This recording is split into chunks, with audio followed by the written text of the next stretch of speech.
Sahabat RHK yang dikasihi Yesus Kristus, sebelum kita membaca Alkitab dan mendengarkan renungan harian keluarga, mari kita berdoa.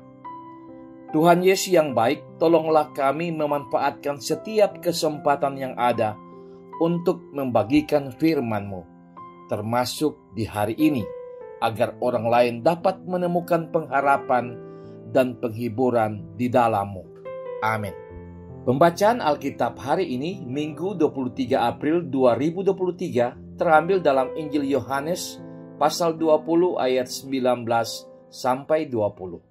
Injil Yohanes pasal 20 ayat 19 sampai 20. Ketika hari sudah malam pada hari pertama minggu itu, berkumpullah murid-murid Yesus di suatu tempat dengan pintu-pintu yang terkunci, karena mereka takut kepada orang-orang Yahudi. Pada waktu itu datanglah Yesus dan berdiri di tengah-tengah mereka dan berkata, "Damai sejahtera bagi kamu." Dan sesudah berkata demikian, ia menunjukkan tangannya dan lambungnya kepada mereka. Murid-murid itu bersukacita ketika mereka melihat Tuhan. Judul RHK kali ini, Cinta Yesus Kristus Membawa Damai. Keluarga Kristen yang dikasihi dan diberkati Tuhan Yesus.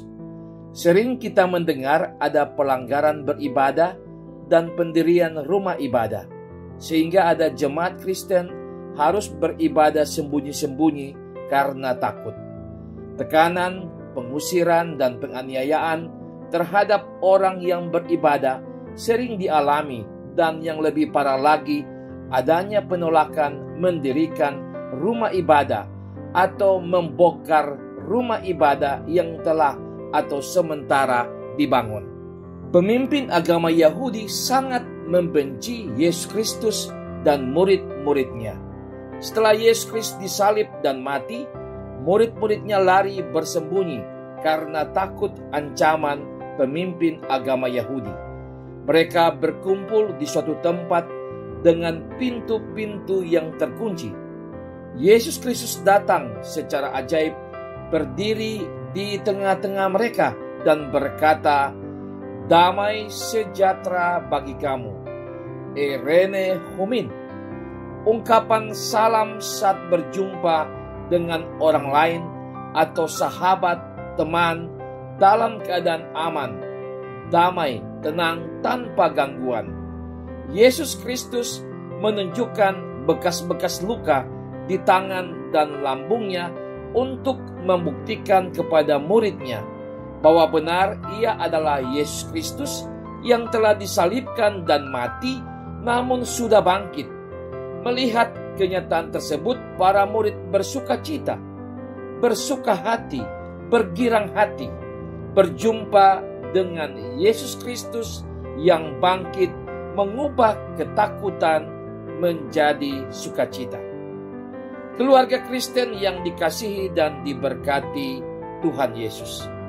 Kita sering mengalami dalam kehidupan sehari-hari berbagai pergumulan hidup, seperti masalah rumah tangga, ekonomi, pendidikan, kesehatan, relasi, anak-anak, dan lain sebagainya. Tekanan hidup yang dialami oleh keluarga Kristen tidak jarang menimbulkan percekcokan dan pertengkaran, bahkan mengakibatkan tindakan kriminalitas. Hubungan yang tidak harmonis antara suami dan istri berdampak anak-anak menjadi korban karena kurang perhatian, cinta kasih, dan kebutuhan hidup mereka terabaikan.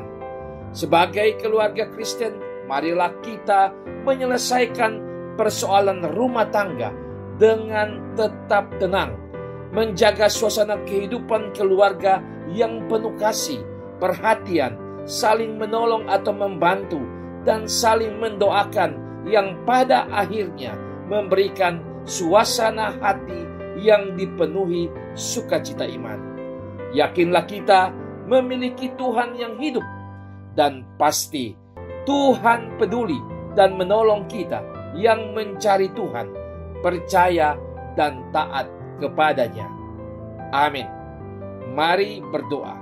Ya Tuhan Allah, ajarlah kami mengandalkan-Mu dalam kehidupan sehari-hari, agar kami saling mengasihi, menyayangi, peduli terhadap anak-anak kami, sehingga suasana damai, tenang, dan sukacita karena cinta yang bersumber dari Kristus tercipta dalam keluarga kami. Amin.